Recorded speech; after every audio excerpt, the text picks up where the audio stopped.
اس وقت پاکستان کے چاروں صوبوں میں سب سے بہتر صوبہ امن امان کے حوالے سے، عوام کی خدمت کے حوالے سے وہ پنجاب کا صوبہ ہے۔ تو اگر قصور میں آ کر بھی نوجوانوں کو آپ یہ مشتعل کریں گے تو اس کا مقصد یہ ہے کہ جو خوارج دو صوبوں کو انہوں نے تو بالا کر رکھا ہے، آپ اس فتنے کو آپ پنجاب میں بھی لانا چاہ رہے ہیں۔ تو میں تمام جتنے بھی خطیب حضرات ہیں ان سے میں درخواست کروں گا کہ اللہ کے لیے آپ اپنے اوپر بھی رحم کریں، اس ملک پر بھی رحم کریں۔ آپ لوگوں کو، نوجوانوں کو اتنے بڑے پیمانے پہ جو آپ مشتعل کریں گے تو ان کے بعد لڑنے کے سوا کوئی چارہ نہیں، وہ بالآخر خوارج کی طرف جائیں گے، وہ قوم پرستوں کی طرف جائیں گے، وہ ریاست سے لڑیں گے۔ اور آج کل لوگوں میں تحمل برداشت ویسے ہی ختم ہو گیا ہے، تو جتنا آپ لوگوں کو پمپ کر دیتے ہیں نعرے مار مار کے اور تیز و تند ڈائلاگ کر کے، بڑی اونچی اونچی باتیں کر کے، تو اس جو آج کا نوجوان ہے اس کے پاس کیا راستہ بچتا ہے سوائے اس کے کہ وہ مرنے مارنے پر تل جائے۔ اور اسی میں ایک حدیث بیان کروں گا۔ حضرت حذیفہ رضی اللہ تعالیٰ عنہ نے ارشاد فرمایا کہ وکلت الفتنۃ بثلاث،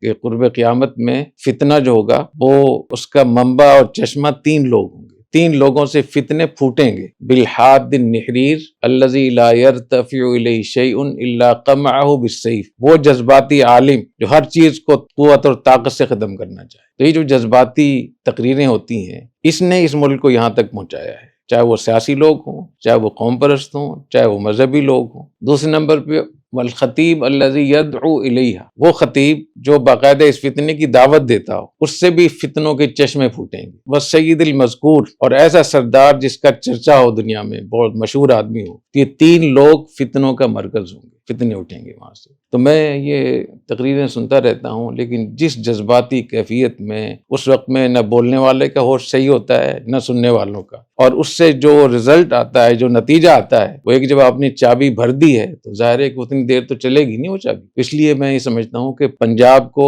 ایک امن کے طور پر ہمیں ایک مرکز بنانا چاہیے، اور وہاں سے خیر ہم بلوچستان بھی لے کر جائیں اور ہم خیر پختونخوا میں بھی لے کر جائیں، کیونکہ وہاں بہت سارے کام کر سکتے ہیں، وہاں پولیس متحرک ہے، حکومت متحرک ہے، پورے کام ہو رہے ہیں وہاں۔ لیکن اس قصور کے جلسے کا جو سب سے منفی پہلو میرے نزدیک وہ یہ کہ ایک پرامن علاقے میں لوگوں کو مشتعل کرنا، یہ بالکل ناقابل قبول ہے۔